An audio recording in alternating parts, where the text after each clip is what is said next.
Welcome back to our channel. So పెన్షన్దారులకు ఒక shock ఇచ్చింది మళ్ళీ గవర్నమెంట్. కొత్తగా అప్లై చేసుకున్న పెన్షన్లు ఇప్పటి వరకు అప్లికేషన్స్ 7 వరకు ఉన్నాయో తెలుసు, కానీ పాత పెన్షన్దారులు కూడా వచ్చే నుంచి పెన్షన్ తీసుకోవడం కష్టమే అనకంటే కూడా గగనం అని చెప్పొచ్చు. కొత్త పెన్షన్లు లేవు, పాత పెన్షన్లు వచ్చే పరిస్థితి కనిపిస్తలేదు. సో ఎందుకు అంటే గతంలో ఫారెన్సిక్ సర్వే చేశారు. సో అది కేవలం తెలంగాణలోని మున్సిపాలిటీస్లో, కానీ తర్వాత తెలంగాణ రాష్ట్ర వ్యాప్తంగా ఉండే ప్రతి గ్రామంలో ప్రతి జిల్లాలో ప్రమాణ సర్వే అని ఒక సర్వే తీసుకొని వచ్చారు. సో ఆ సర్వే దాదాపుగా 95% కంప్లీట్ అయింది. సో 95% కంప్లీట్ అయింది. అండ్ దాదాపు అందులో చాలామంది పెన్షన్లు కూడా మిస్ అయినాయి. మరి మిస్ అయిన వాళ్ళు మళ్ళీ ఏం చేయాలి, అసలు వీళ్ళ పెన్షన్లు ఎందుకు మిస్ అయినాయి, సో ఇదే మనం మాట్లాడదాం. సో ఎవరైతే చనిపోయిన వాళ్ళు కూడా మళ్ళీ పెన్షన్ తీసుకుంటున్నారు, వాళ్ళ అకౌంట్లలో పెన్షన్ పడుతుంది. ప్రభుత్వం నుంచి అందాల్సిన ఫలాలు ఎవరైతే అప్లై చేసుకున్నారో వాళ్ళకి కాకుండా వేరే వాళ్ళ చేతిలో పోతున్నది అనేదే ప్రభుత్వం. సో అందుకనే ఫోరెన్సిక్ సర్వే చేసినప్పుడు మున్సిపాలిటీల వారీగా చేసినప్పుడు దాదాపు 24,000 మంది పెన్షన్దారులని పక్కన పడేశారు. సో అందులో దాదాపు 3,000 మంది లబ్ధిదారులు పెన్షన్లు కూడా మిస్ అయ్యారు. సో మళ్ళీ ఆ 3,000 మంది అప్లికేషన్స్ పెట్టుకున్నా ఇప్పటి వరకు వాళ్ళకి పెన్షన్ సంబంధించి ఏమీ జరగలేదు.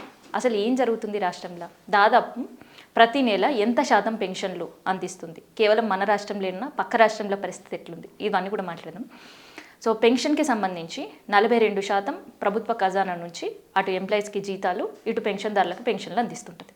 సో కొత్తగా కాంగ్రెస్ ప్రభుత్వం వచ్చిన తర్వాత 1,00,000 మంది పెన్షన్లో అందుకోవడానికి అప్లికేషన్లు పెట్టుకున్నారు. సో పాతగా దాదాపు 3.5 లక్షల మంది పెన్షన్ పెండింగ్లో ఉన్నాయి. అంటే దాదాపు 4.5 లక్షల మంది కొత్తగా పెన్షన్ల కోసం ఎదురు చూస్తున్నారు. మరి 4.5 లక్షల మందికి మొన్న జూన్ 2 లక్షల మందికి ఇస్తామన్నారు కదా. అంటే సో దానికి సంబంధించి కొత్త పెన్షన్దారులు ఇప్పటివరకు అయితే రాష్ట్రంలో ప్రభుత్వం ఇవ్వలేదు. మరి పాత పెన్షన్ తీసుకునే వాళ్ళ పరిస్థితి ఏంటంటే, పాత పెన్షన్ తీసుకునే వాళ్ళకి దాదాపు 45,000 మందిని కట్ చేస్తే అందులో దాదాపు 60% మంది లబ్ధిదారులు ఉన్నారు. మరి వీళ్ళకి ఎందుకు పెన్షన్ కట్ అయింది అని అంటే, అధికారులు లైవ్ అథెంటికేషన్ అంటే మేము బ్రతికే ఉన్నామని ఇంకొకసారి ప్రభుత్వానికి నిరూపించుకుంటే తప్ప మీ అకౌంట్లలో పైసలు పడాయి అని సీరియస్ డెసిషన్ తీసుకుంది గవర్నమెంట్. సో అప్పుడు సర్వేయర్ అధికారులు వచ్చినప్పుడు ఇంటికి తాళాలు ఉండమో, లేదంటే వాళ్ళకి ఫేషియల్ ఇంప్రెషన్స్, లేదంటే థంబ్ ఇంప్రెషన్ సరిగా లేకపోవడమో, లేదంటే అక్కడ టెక్నికల్ గ్లిచ్ రావడమో, వీటన్నిటి కారణాలు. అండ్ దాంతోపాటు వాళ్ళు ఒక ప్లేస్ నుంచి ఇంకొక ప్లేస్కి వలస వెళ్ళిపోయినప్పుడు అధికారులు సర్వేకి వచ్చిన విషయం కూడా వాళ్ళకి తెలియకపోవడం. సో వీటన్నిటి కారణాల వల్ల ఏంటంటే పెన్షన్ కట్ అయింది. మరి కట్ అయింది. ఆ తర్వాత మళ్ళీ వాళ్ళు ఎవరికి అప్లై చేసుకోవాలంటే, మళ్ళీ అప్లై చేసుకోవడం ప్రజాపాలన అప్లై చేసుకోవాలి. ఏదైతే 3.5 లక్షల మంది ఎదురు చూస్తున్నారో అట్లే కొత్త వాళ్ళు కూడా ఎదురు చూడాల్సిన పరిస్థితి. సో ఇది మన రాష్ట్రంలో ఎందుకు కేవలం 44 లక్షల మంది మాత్రమే తెలంగాణలో పెన్షన్లు తీసుకుంటున్నారు, కానీ పక్క రాష్ట్రంలో దాదాపు 64 లక్షల మంది పెన్షన్దారులు ఉన్నారు, లబ్ధిదారులు. వాళ్ళకి ఎటువంటి ఇబ్బంది లేదు.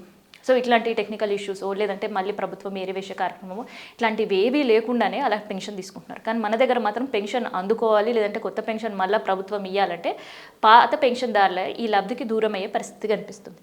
ఇక చూడు, తెలంగాణలో 42 నుంచి 43 లక్షల మంది, కానీ ఆంధ్రప్రదేశ్లో ఏపీలో 64 నుంచి 67 లక్షల మంది పెన్షన్ తీసుకుంటున్నారు. బీహార్లో దాదాపు 1,50,00,000 మందికి పెన్షన్ గవర్నమెంట్ ఇస్తుంది. తమిళనాడులో 37 లక్షల మందికి, హిమాచల్ ప్రదేశ్లో 8.4 లక్షల మంది, కర్ణాటకలో ఏకంగా 50 లక్షల మందికి పెన్షన్లు ఇస్తుంది. మరి ఇక్కడ పోలిస్తే తెలంగాణ కంటే మిగతా అన్ని రాష్ట్రాల్లో కూడా ప్రతి నెల పెన్షన్ ఇచ్చే సంఖ్య కూడా ఎక్కువనే. మన దగ్గర 2,000 తీసుకుంటుంటే పక్క రాష్ట్రంలో దాదాపు 4,000 రూపాయలు పెన్షన్ ఇస్తుంది గవర్నమెంట్. సో ఈ 2,000 పెన్షన్ ఇచ్చేయడంలో కూడా ప్రభుత్వం కోతలు విధిస్తే ఏం చేయాలని ఆలోచిస్తున్నారు. అండ్ ఆల్రెడీ 3.5 లక్షల మంది కొత్త పెన్షన్దారులు, ఇప్పుడు ఉండే 42 లక్షల నుంచి 45,000 మందికి కట్ చేసింది పెన్షన్. మరి కొత్తగా పెన్షన్దారులకు ప్రభుత్వం ఏమైనా పెన్షన్ పెంచిస్తుందా అంటే, సో ఆలోచనలు అయితే ప్రభుత్వం లేదు. సో 2,000 నుంచి 4,000 పెన్షన్ చేస్తా అన్నప్పటికీ కూడా ఇంకొక 3 కానీ 4 నెలల తర్వాత కేవలం 500 మాత్రమే పెన్షన్ పెంచుతారు. సో ఆ దఫల వారీగా పెన్షన్ పెంచే ఆలోచన ఉంది తప్ప ఒక్కసారిగా పెన్షన్ పెంచే ఆలోచనలు అయితే ప్రభుత్వం లేదు. సో ఈ సర్వేకి వచ్చినప్పుడు, సో ఈ సర్వే ఇప్పటికే తెలంగాణలో 95% కంప్లీట్ అయింది. సో ఈ సర్వే వల్ల నష్టపోయినది బెల్లంపల్లి కావచ్చు, లేదంటే జగిత్యాల వాళ్ళు కావచ్చు. సో ఈ జిల్లాల్లో దాదాపు 99% సర్వే కంప్లీట్ అయింది. సో ఎక్కువ మంది పెన్షన్ లాస్ అయిన వాళ్ళు కూడా ఇదే జిల్లాలో ఉన్నారు.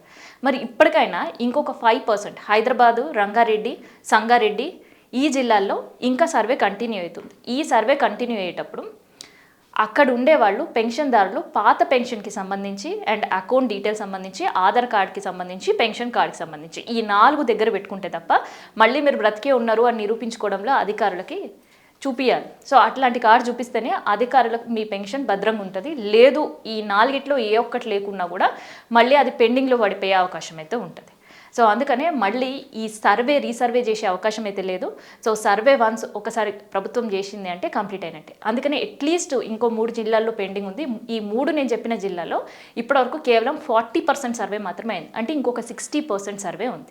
అయితే ఈ సర్వేతో పాటు ఫోరెన్సిక్ సర్వే చేసినప్పుడు అన్ని జిల్లాల్లో మున్సిపాలిటీలలో చేశారు. సో మున్సిపాలిటీ పరిధిలో చనిపోయిన వాళ్ళు, ప్రభుత్వ ఉద్యోగుల బంధువులు, తర్వాత కాంట్రాక్ట్ ఉద్యోగులు, అసలు ఈ పథకానికి అర్హులు కాని వాళ్ళు, ఏకంగా వితంతులు అని చెప్పుకునే వాళ్ళు, వికలాంగులు అని చెప్పుకునే వాళ్ళు కూడా పెన్షన్లు తీసుకున్నారట. సో అట్లా 45,000 మందిని అయితే ప్రభుత్వం ఏరపారేసింది. అది మంచిది. సో 45,000 మందిని ఏరపారేసిందంటే కొత్త వాళ్ళకి అవకాశం ఉంటుంది అని అందరూ ఆశించారు. కానీ కొత్త వారికి సంబంధించిన అవకాశం అయితే ప్రభుత్వం ఇవ్వలేదు. సో అందుకనే అంతా కలిపి అంటే ఒక సర్వే పూర్తి అయిపోయిన తర్వాత ఎన్ని వేల మంది ఉంటారో లేదంటే ఎన్ని లక్షల మంది ఇట్లాంటి వాళ్ళందరి చిట్టా తీసిన తర్వాతనే మళ్ళీ కొత్తగా పెన్షన్స్ ఇవ్వాలనే ఆలోచనలో ప్రభుత్వం ఉందన్నమాట. సో అందుకనే ఉన్న వాళ్ళు పెన్షన్దారులు మళ్ళీ వాళ్ళకి వచ్చే నెల పెన్షన్ అందాలి, వాళ్ళ అకౌంట్లో పడాలి అని అంటే ఖచ్చితంగా ఈ 4 డాక్యుమెంట్స్ దగ్గర పెట్టుకోవాలి. ఆ తర్వాత ఈ సర్వే వన్స్ కంప్లీట్ అయిపోయింది అని అంటే ఇక పోస్ట్ ఆఫీస్ దగ్గరనో లేదంటే బ్యాంక్ దగ్గరకు పోయో లేదంటే వాలంటీర్ల దగ్గరకు పోయో పెన్షన్ తీసుకునే అవసరం ఉండదు. నేరుగా వాళ్ళ అకౌంట్లోకి పడేటట్టే ఈ సర్వే అయిపోయిన తర్వాత కూడా నిర్ణయం తీసుకోబోతుంది గవర్నమెంట్. అంటే ఆన్లైన్ నుంచే ట్రాన్సిషన్ కాబోతుంది. నేరుగా కేవైసీ కంప్లీట్ అయ్యి ఉంటే, దానికి ఆధార్ కార్డు అటాచ్డ్ ఉంటే అండ్ ఆధార్ కార్డుతో పాటు ఫోన్ నంబర్ ఆ బ్యాంక్కి అటాచ్ అయ్యి ఉంటే ఏకంగా లబ్ధిదారుల అకౌంట్లోనే ఈ పెన్షన్ పడుతుంది అనమాట.